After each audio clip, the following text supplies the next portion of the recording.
जय श्री राम जी भक्तों, आज आप दुर्गा सप्तशती का तीसरा पार्ट देखेंगे।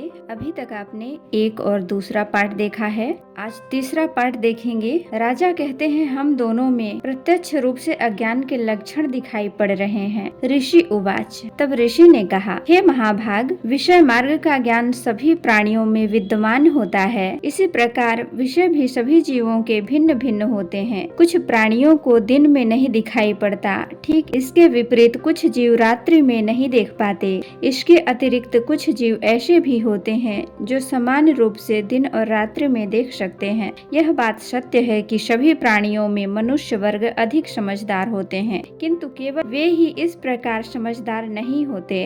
उनके अतिरिक्त पशु पक्षी और मृगादि जीव भी समझदार होते हैं। मनुष्यों की बुद्धि भी पशु पक्षियों और मृगादि जीवों के ही समान होती है। जैसी मनुष्यों की समझ होती है, वैसी ही उन मृगादि जीवों की भी होती है। साथ ही साथ अन्य बातें भी प्रायः इन दोनों के समान रूप से पाई जाती हैं। इन पक्षियों को ही देखो, समझदार होते हुए भी स्वयं क्षुधातुर रहकर अपने बच्चों की चोंच से स्नेहवश अन्न के कण डाल देते हैं। हे राजन, क्या तुम नहीं जानते कि ये मनुष्य समझदार होते हुए भी लोभवश अपने उपकार के बदले उपकृत होने के लिए निमित्त पुत्रों की इच्छा रखते हैं। अद्यप उन सब में भी समझदारी का भाव होता है, फिर भी वे संसार की स्थिति, जन्म मृत्यु की परंपरा को बनाए रखने वाली महामाया भगवती के प्रभाव द्वारा मोह रूपी भंवर में डाल दिए जाते हैं और उसी में वे जीव डूबते उतराते रहते हैं। इसमें आश्चर्य की कोई बात नहीं है। जगत पिता विष्णु भगवान की योग निद्रा रूपिणी महामाया से ही यह सारी सृष्टि मुक्त हो रही है।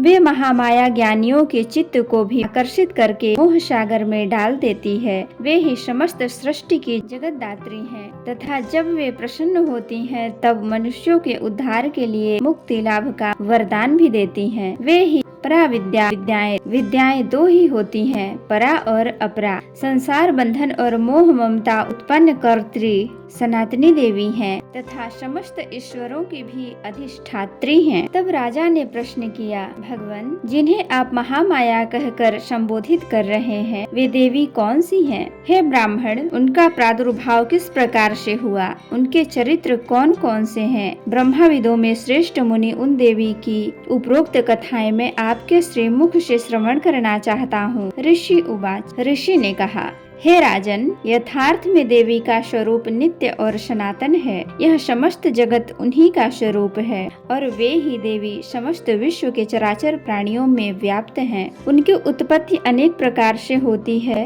वह मैं तुम्हें सुनाता हूँ। यद्यपि वे जन्म रहित और नित्य स्वरूपा हैं, तो भी जब देवताओं की कार्य सिद्धि के निमित्त अवतार ग्रहण करती हैं, उस समय उन्हें लोक में अवतरित होना माना जाता है। कल्पांत में जब समस्त विश्व महासमुद्र में विलीन हो रहा था और सब जीवों के पालन करता भगवान विष्णु शिष्य शैया पर योग निद्रा में अभिभूत हो रहे थे, उस समय उनके कानों की मैल से दो भयंकर दानवों की उत्पत्ति हुई। वे असुर मधुकैटभ नाम से जगत में विख्यात हुए।